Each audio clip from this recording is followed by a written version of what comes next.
कांग्रेस के पूर्व अध्यक्ष राहुल गांधी ने कहा है कि पूर्व प्रधानमंत्री इंदिरा गांधी द्वारा लगाया गया आपातकाल एक गलती थी।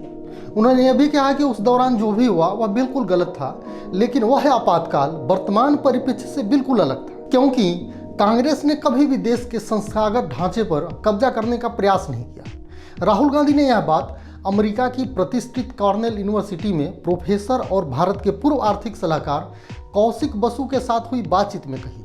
राहुल ने कहा कि वह कांग्रेस में आंतरिक लोकतंत्र के पक्षधर हैं। कांग्रेस ने भारत की स्वतंत्रता के लिए लड़ाई लड़ी, देश को उसका संविधान दिया और नागरिकों के बीच समानता के लिए खड़ी हुई।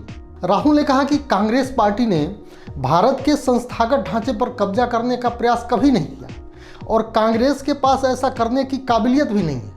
हम अगर ऐसा करना चाहें तब भी हमारी संरचना ऐसी है कि हम ऐसा कर ही नहीं पाएंगे।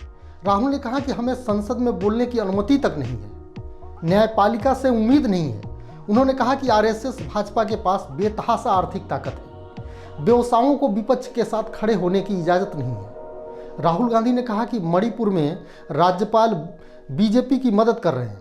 पुडुचेरी में उपराज्यपाल किरण बेदी ने कई बिल को पास होने नहीं दिया क्योंकि वो आरएसएस से जुड़ी थी। वर्तमान सरकार भारत की लोकतांत्रिक व्यवस्था को नुकसान पहुंचा रही है।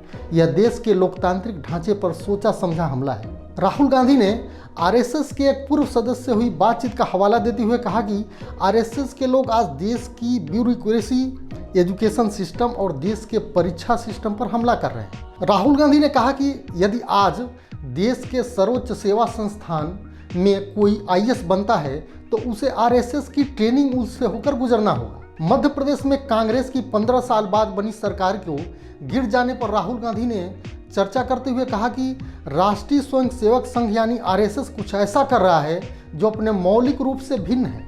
वह देश के संस्थानों में अपने लोगों की भर्ती कर रहा है।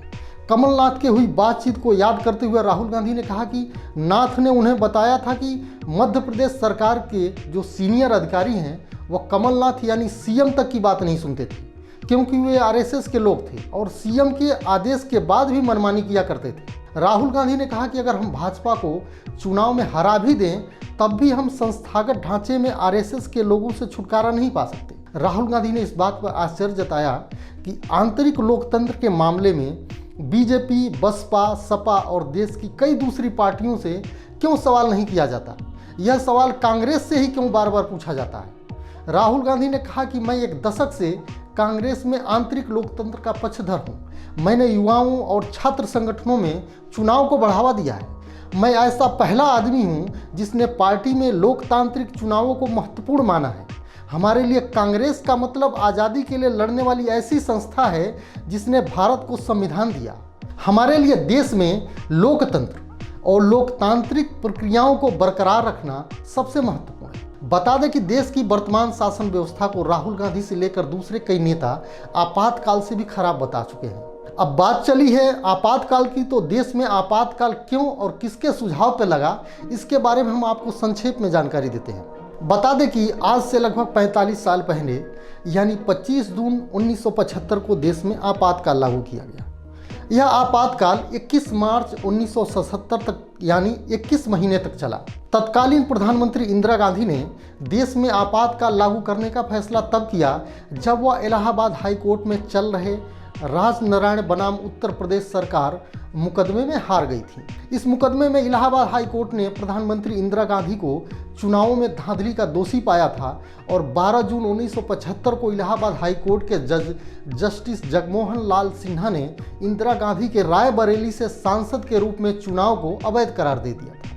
इस फैसले के कारण इंदिरा गांधी को एक राजनीतिक धक्का लगा था और प्रधानमंत्री का पद छोड़ने के लिए उनके पास कोई दूसरा चारा नहीं बच गया था। यही कारण था कि 25 जून 1975 की आधी रात को प्रधानमंत्री इंदिरा गांधी ने अपने पुत्र संजय गांधी की सलाह पर पूरे देश में आपातकाल लागू कर दिया।